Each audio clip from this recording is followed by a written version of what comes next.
Now that we have the MP1 hooked up to the satellite receiver and the receiver hooked up to the television set, let's power them on. Comes with a remote control, and all you got to do is, after you put the batteries in the back, is press SAT and the top red button. The receiver will come up with a message saying it's trying to acquire the signal, and of course it can't because we haven't yet aimed the dish at the satellite.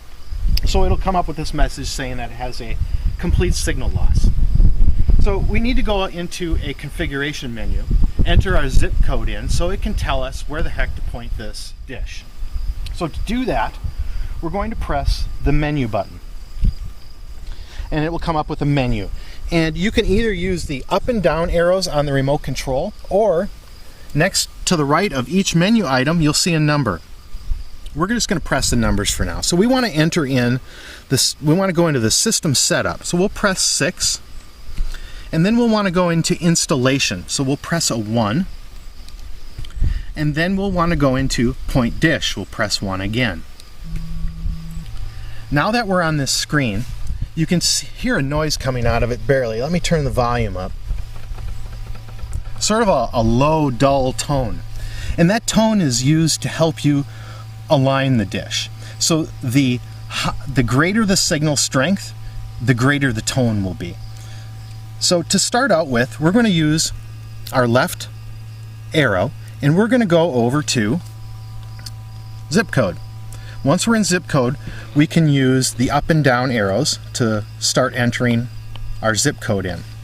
So our particular zip code is 5, and I'll press the right arrow again, and it's 5 again. 0, 2, 1. We'll go to the right.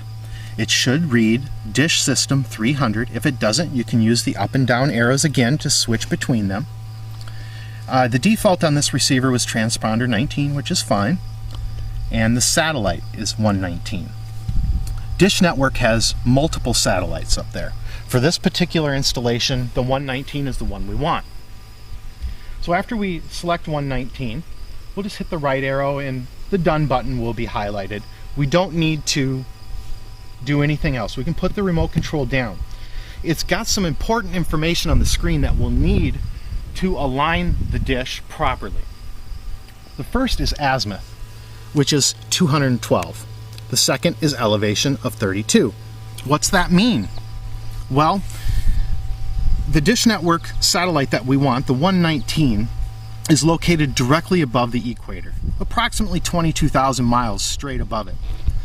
So that being said, it's a long ways out in space. It's a finite point, a very finite point. So it's going to take a little tweaking to get this dish lined up and get that signal.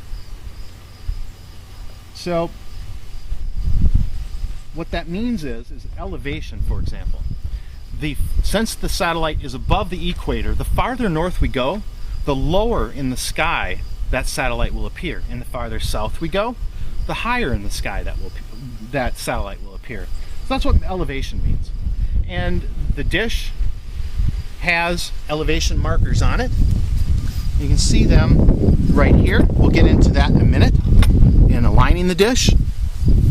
And then the azimuth. What's the azimuth? That's the rotation, where we're going to point the dish. And we'll get into that with reading the compass in just a second. Now that we've done all this, we're ready to point the dish. Let's get going.